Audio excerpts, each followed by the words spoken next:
Hey everybody, and welcome back to Let's Play Risk of Rain 2. Although this is kind of an odd one, and when I say kind of an odd one, I mean it's extremely odd. Where do I even start? So first of all, I wasn't planning to make this video at all. In fact, well, where are we?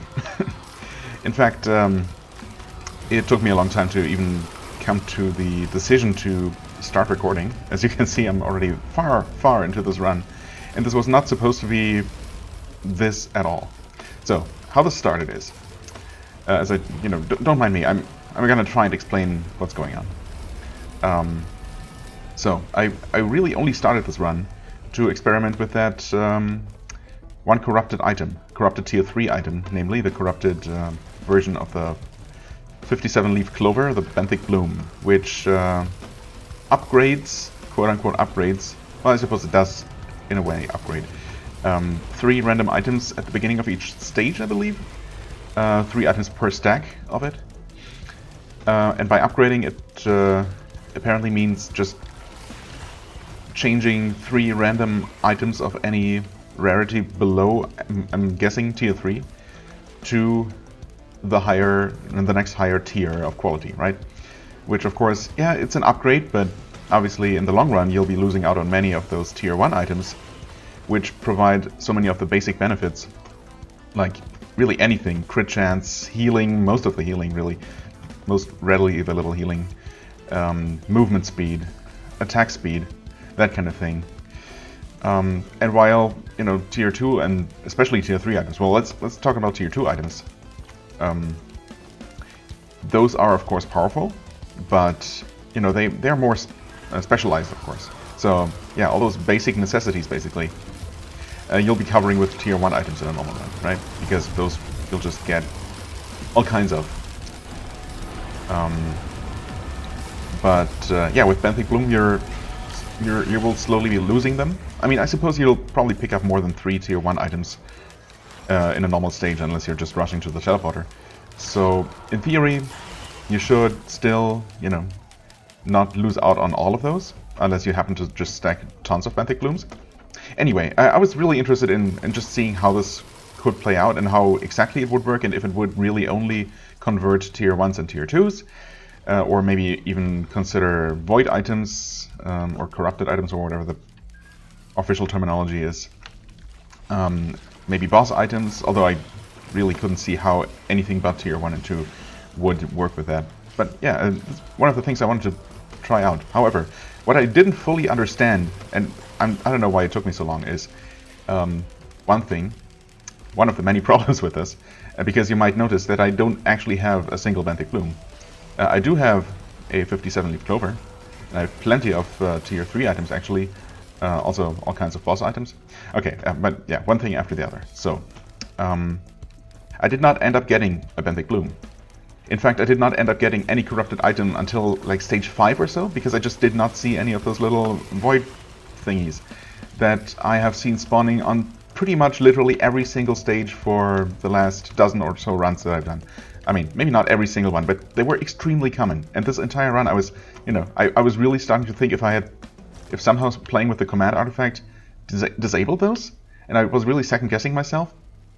But no, I mean, I was 99.9% sure that I had actually seen those spawn on command runs before, and yes, it turns out that I was just getting extremely unlucky with not getting a void item at all for the longest time. And then when I did, I didn't get the Benthic Bloom, of course, because as it turns out, and as should have been extremely obvious right off the bat, there are 3 visually identical, I suppose, types of void items, or void pedestals, those little things that you sacrifice 50% of your health to activate, and that will give you a void item. Of course, when you're playing without command, it'll just give you a void item, a random one. With command, you get to choose. However, even though they look identical, they're apparently still categorized into either tier 1, tier 2, or tier 3, because there are, items out of all of those categories that can be corrupted, or have a void version, or whatever. I guess corrupted is probably the proper term. So, you have to get extremely lucky with actually getting a tier 3 Void pedestal, even though you can't tell until you activate it, right? So I was obviously not getting a tier 3 of those, so I didn't get a chance to pick up a Benthic Bloom. However, in preparation of eventually getting one, I at first avoided picking up any tier 1 items at all.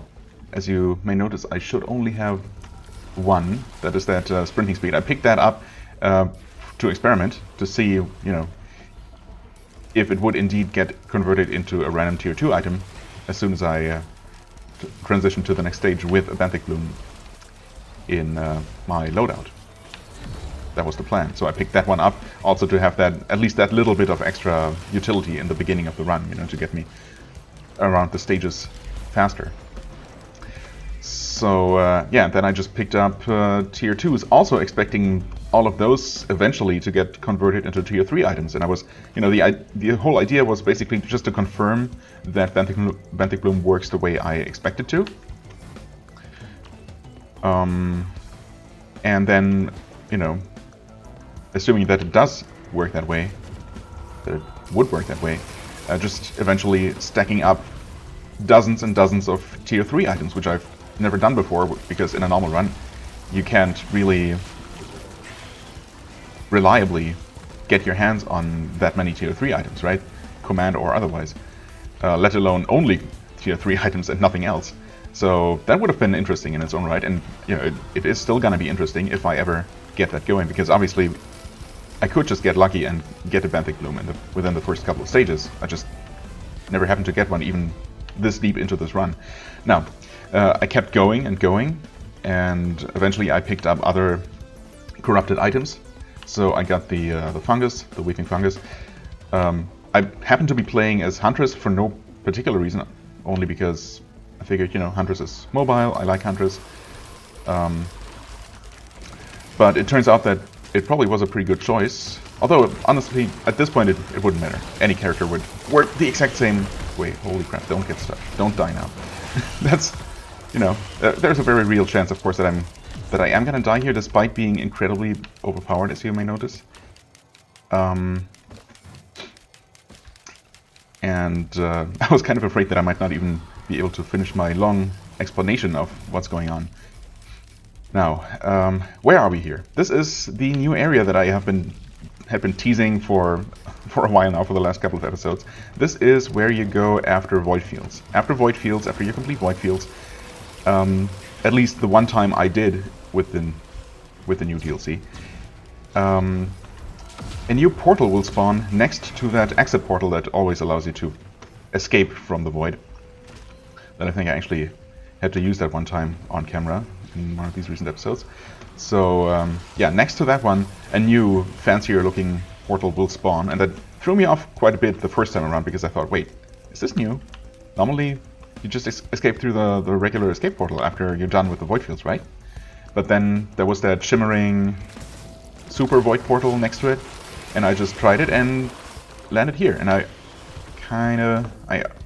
not just kinda, I forgot what this is called. It's called Void something, which is of course, you know, probably all kind of obvious.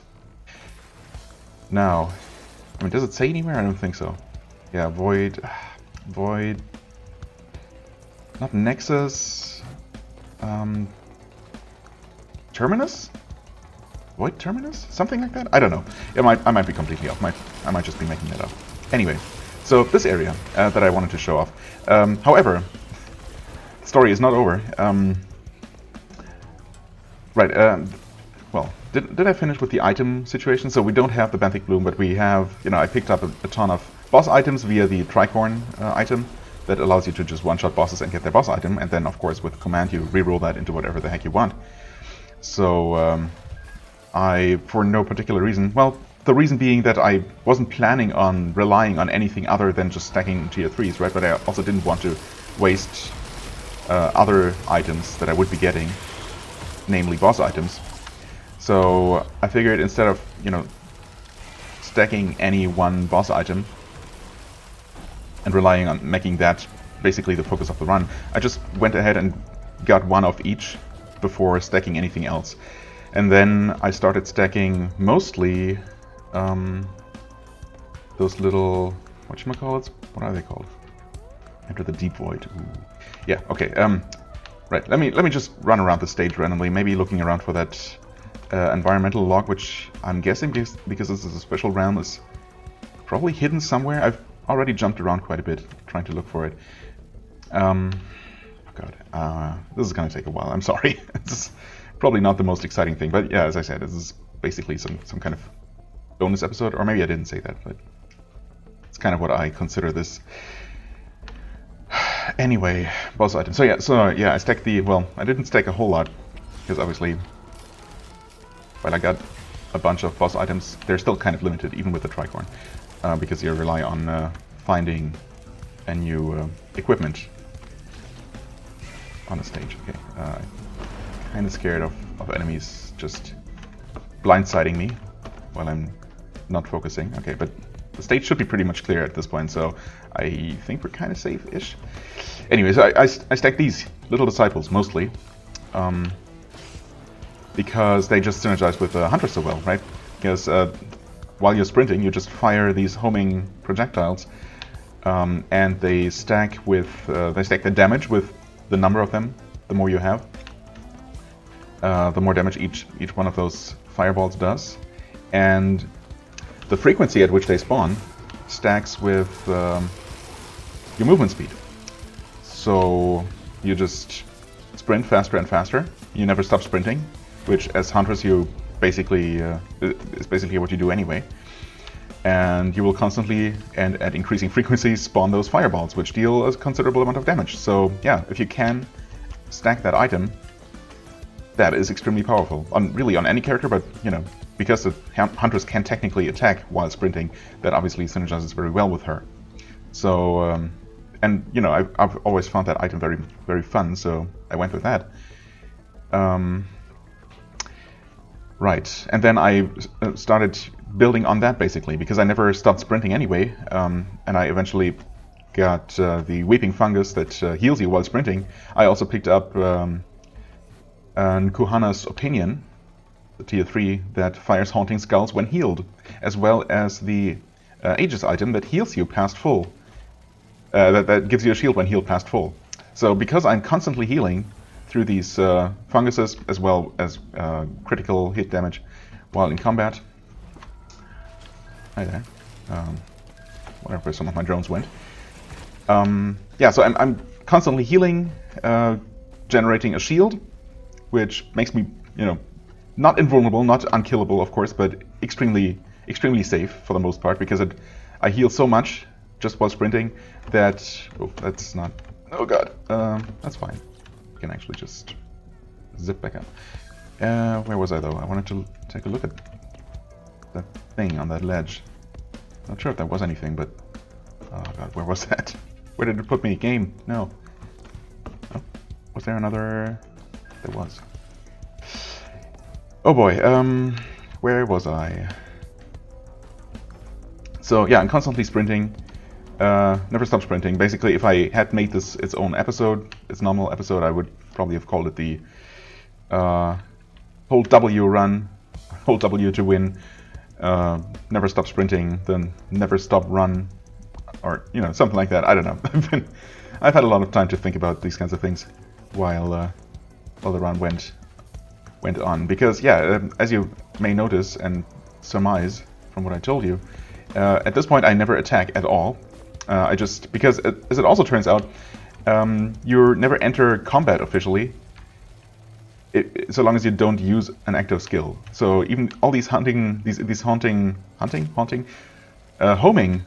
fireballs and skulls generated by the little disciple and Kuhana's Opinion do not put you in combat for the purposes of reducing your red whip speed or taking away that speed bonus. So you know, I stay fast like that.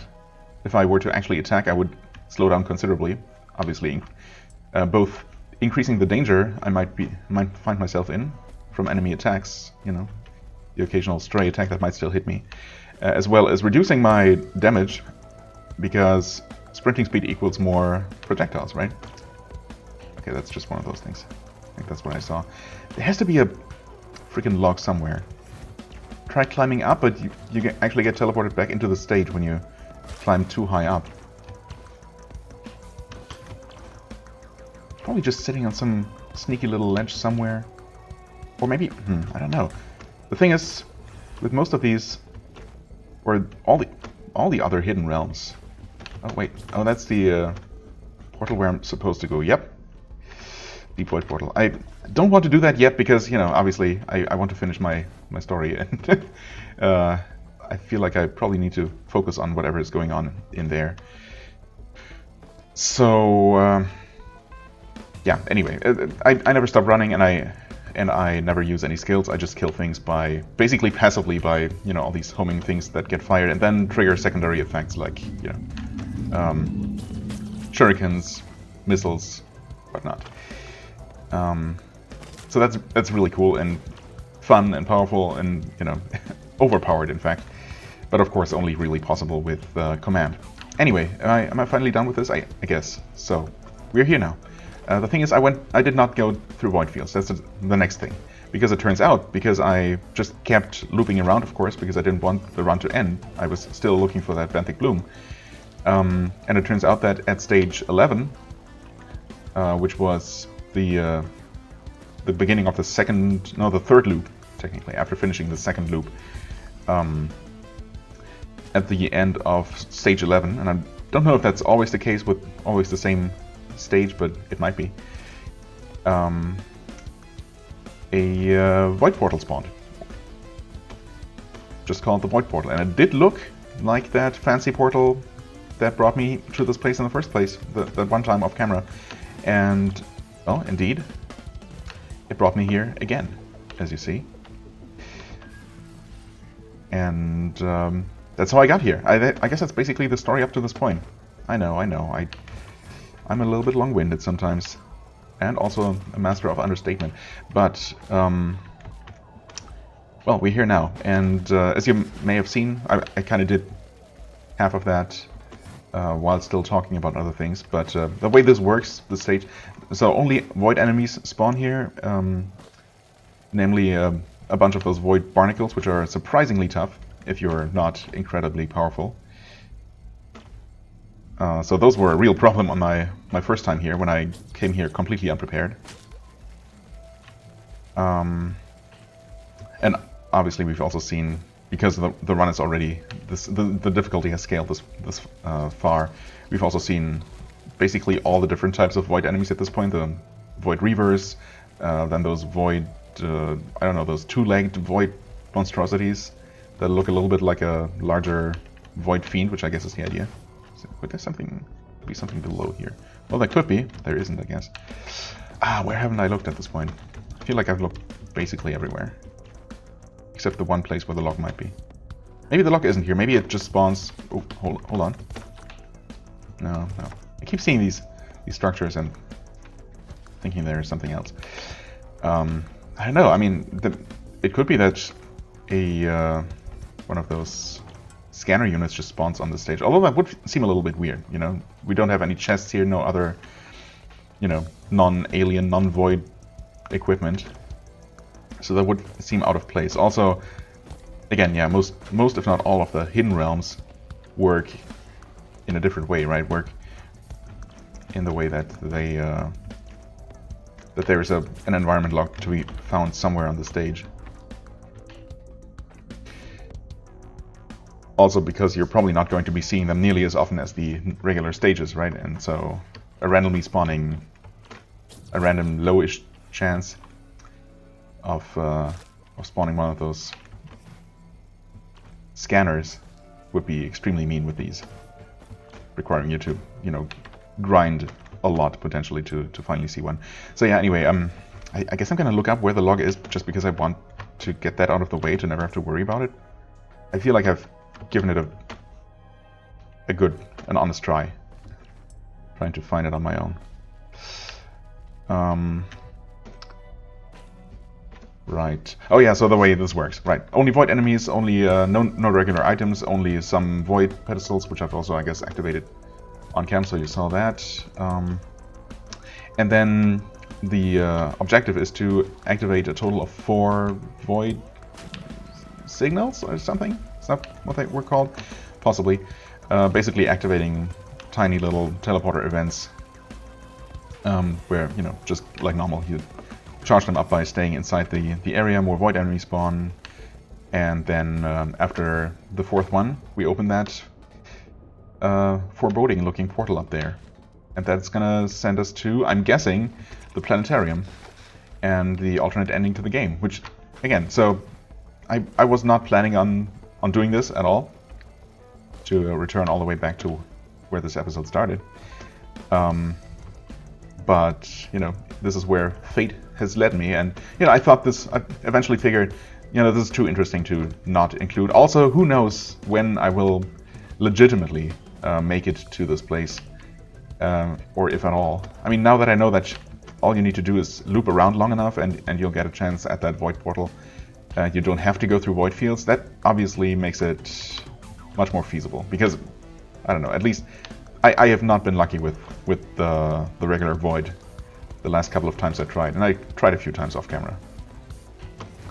And I always got incredibly unlucky with, you know, just at least one type of extremely dangerous, large, hard-to-kill enemy spawning, and, you know, just completely screwing me.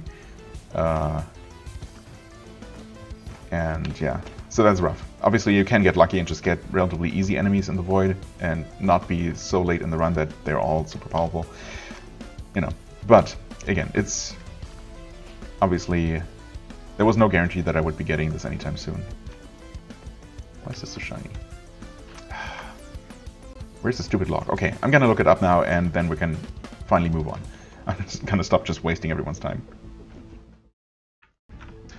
Okay, so I did look it up, and unfortunately, there's a mechanic that I forgot about that's the case for at least some other hidden realm. So apparently, yeah, I think it's actually the moon, like the regular final stage, where the environment log spawns in a particular place, but despawns after a certain time has passed. So if you don't find it fast enough, you don't find it at all. And apparently after 5 minutes, it disappears, but it's supposed to be up here, inside the gravity beam of the helix-like structure. So yeah, if I had known, I could have grabbed this, but I just didn't see a reason. I mean, obviously, yeah, I was already looking around for the log immediately after I arrived on the stage. I just didn't think of looking here, or, you know, using this slow-moving gravity beam. In fact, that kind of puts you at a risk of being just sniped by some kind of enemy. So, yeah, anyway, now that I know, I guess I'll just pick it up next time. Anyway, also, this place is called Void Locus. So I was, I don't know, kind of close-ish. Anyway, yeah, that's a bit unfortunate, but, you know, let's just move on and see if we can at least, well, let's see what that planetarium is all about and how that works. And, I mean, I'm assuming that with how powerful I am right now, I'll be able to win whatever is awaiting me there, but, you know, obviously it's also not legit in the sense that, you know, I'm playing just a normal run. Obviously, I made myself this overpowered, even though it wasn't necessarily the idea, at least not in this way. Oh, interesting. No objective for now. This is interesting. Right out of Super Mario Sunshine challenge level. I guess other Super Marios had similar things. Surprisingly calm for now. Although this ring-like structure here, yeah, that definitely looks like some giant monster is gonna spawn in there, or maybe not. Voidling, Diviner of the Deep. Right. Well, I mean, obviously I can't use the tricorn to just one-shot it. That would be too easy, I guess. Can you not attack it? I mean, my automatic fireballs are not firing. Oh, there we go. Now they do. Okay. Just took a moment. Although, I'm still not really... I guess I have to get close to its main body? Holy crap. Okay, it's definitely damaging me somehow. Probably, yeah, I need to get myself into a lot of danger by just approaching it as much as I need to for my homing projectiles to fire. Okay, yeah. It's unfortunate that I have to basically be right underneath it. Whew. Oh boy. Although, I seem to be relatively safe while it's doing this. Underneath it, I mean.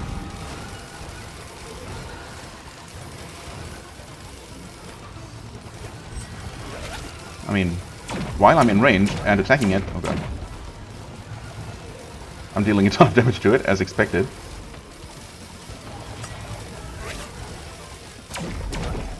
Okay, it's firing those things. I don't know, were those the ones that damaged me earlier? Probably?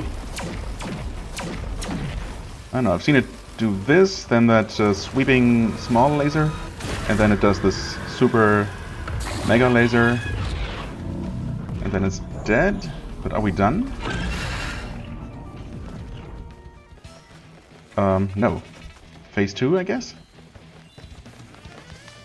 What is that? That's a huge rift in reality. I just approached that and got teleported. Okay. Well, good luck doing this with without a lot of movement speed and or jumping. Oh no, don't get stuck. I don't trust any of this. Yikes. Are we in the same place as before? Or is this a different arena? Actually, it seems to be styled after... I don't know, it contains some graphical elements, I guess, from various stages. I guess the lore is... I have actually been reading up on, you know, or just reading a bunch of lore entries for items, enemies... Oh god. Oh no. This is not great. No, that's not great. Don't run into that. Last time he didn't angle that downward so much. Holy crap. Yeah, so I've just been reading a lot of lore, and apparently the void enemies, they're just, you know, they live in the void, some kind of alternate dimension that connects to a bunch of other dimensions, I guess, other worlds. And they open their void portals to visit those worlds and steal stuff from them. Oh god. Oh god. I'm getting away from that? I guess? Or do I? Yes, I guess that was probably a good idea. To not stay close to that. So, yeah. They basically just, yeah. Kidnap people and things to, I don't know, analyze them, to absorb them, consume them, whatever. I don't know. Just assimilate their technology and whatnot. That kind of thing. So it makes sense that they would have a bunch of... Why? It's still not done. Am I doing something wrong? Or am I just chasing it until it's finally dead? Okay. I don't know if I got teleported, if I just got too close to the rift, or... Hi there, Void Whale. Or if I just stayed on the stage long enough. Okay, well, yeah. This is obviously Abyssal Depths. Why am I not sprinting? Yeah, okay. I mean, I saw the vultures on the previous ring level. So I guess that level really was styled after the Siren's Call area. And this one is Abyssal Depths. Interesting.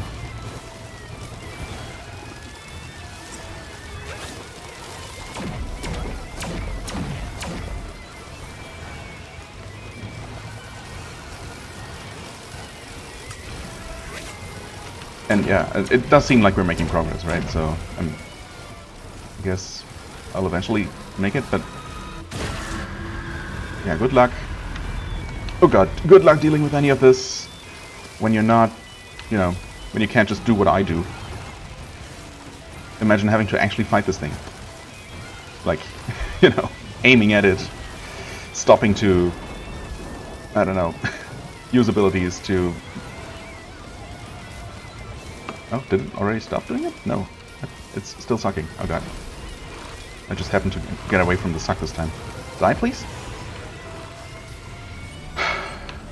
Okay, this time it's exploding. It's not... Okay, previously it opened a portal to flee. Exit the deep void. I did it, I think. Now, that being said... Hold on. Before I spend too much time here again and miss the log, although I probably did, you know, it's likely... If the log was to be found somewhere, it probably was on that very first stage before the boss fight even started, but let me just quickly look it up. Yep, of course, the logbook is in the first arena that where you first trigger the boss fight. Right in the middle, too. If I had taken the time to just look around, but I was, well, obviously too, you know, overwhelmed by everything that was going on. That is extremely unfortunate. So I'll have to do this at least one more time, which, of course, you know, with the proper setup or just playing on easy should be no problem whatsoever. And it doesn't even have to take nearly as long as this happened to take me. I was obviously just, you know, wasting a lot of time trying to get this run set up, which never happened. And then, you know, spending about 20 minutes just explaining everything. So, yeah, GG, I guess. So this would have unlocked the Void Fiend if I hadn't done so before. Okay, we got this slow fade out as I awkwardly look away from the portal or anything of interest. I'm guessing this will just lead into the credits. Or this first. Okay, Fate Unknown. Interesting. Huh. Well, I did pick up a monster log for that new boss. So that's, you know, at least I unlocked something for this. Also, I picked up at least one item for the first time.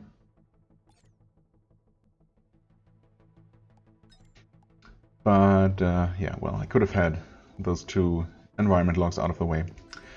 Oh well, yeah, I picked this up, right, Tentibobble. 5% plus 5% per stack chance to hit, chance on hit to root enemies for 1 second plus 1 second per stack. Okay, so chance and rooting duration, that's good to know. Lots of Chronobobbles.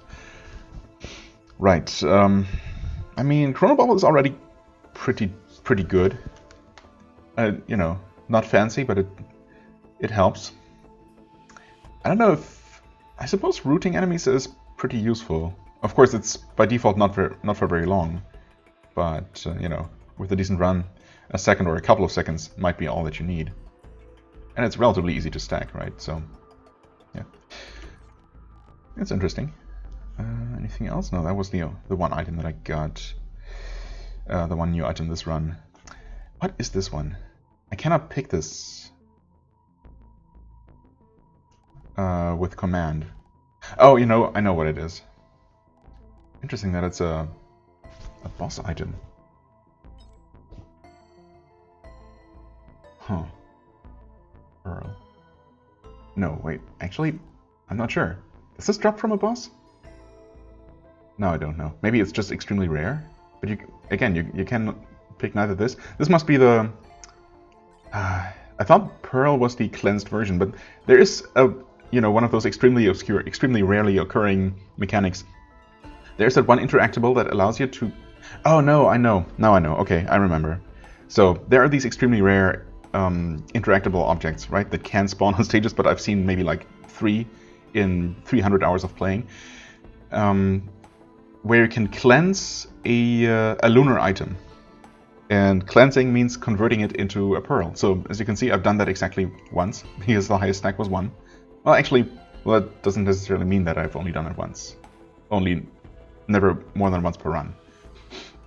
I don't know, maybe those cleansing pools show up more frequently if you keep looping around, because I know people farm those, or specifically farm that item that I'm missing, which is like a radiant pearl, I think.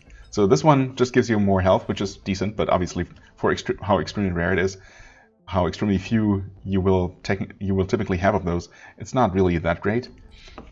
Hardly worth the effort it takes.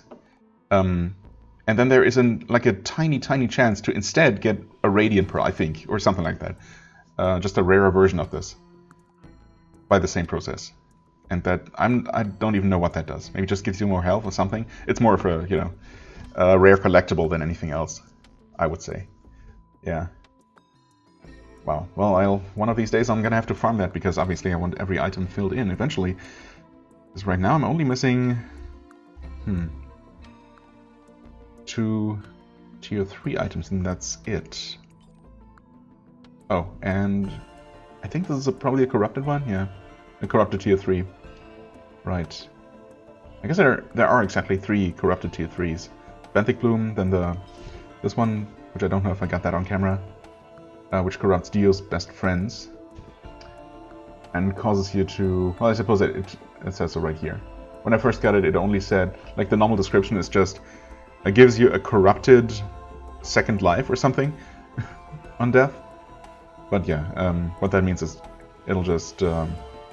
it basically works the exact same way as Dio's best friend, except it corrupts all items that can be corrupted, which is, you know, interesting. I don't know if that's something you want to happen.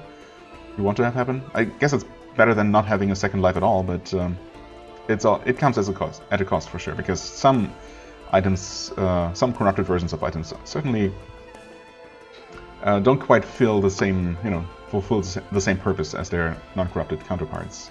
You might be missing those sorely. Right, hello Z-Construct. It's a little bit annoying that I failed to pick up both of those environment logs. I could have easily grabbed those, but oh well. I did consider sticking around the Void Locust even longer to farm some of those Void enemies that I had not really encountered much up to that point. Well, I don't know which ones they would be. Also, there's apparently an enemy that I've never seen, which is kind of wild. Huh. You know, maybe. No, I don't know. I was thinking this item here. I don't remember seeing this available when you know, asked to pick a tier 3 with command artifact. This one I might just not have. I might just have not recognized or something, because I obviously meant to pick every item up once just to, and I picked a couple of ones that I didn't recognize just to add them to the log mostly. Maybe I just forgot this one, but I don't remember seeing one that's basically just a sphere of some sort. I'm gonna have to pay attention next time. Because otherwise I don't know how you would get that. Could be something special, of course, that where there is a special way to get it. Right. Yeah, and then there's apparently a third tier 3 corrupted item that I have yet to pick up. Okay, anyway, this is, well, I guess almost a normal episode's worth of length. You know what I'm trying to say. So I guess I'll just release this as a normal episode, because it should hopefully still be interesting in its own right. At least we saw that alternate final boss. I saw it for the first time. You saw it. Thankfully, I didn't have to actually fight it, because holy crap, that seems rough. I mean, I suppose if you get there on a normal, overpowered run, you can obviously do much the same as I did. But yeah, the specific setup where I was able to just constantly sprint and basically, you know, keep myself alive while dealing tremendous damage at the same time, that helped, being able to do that. But yeah, anyway, long story short, I hope you enjoyed this unusual episode. If you did, please hit the like button, leave a comment, and I shall see you real soon. Bye-bye.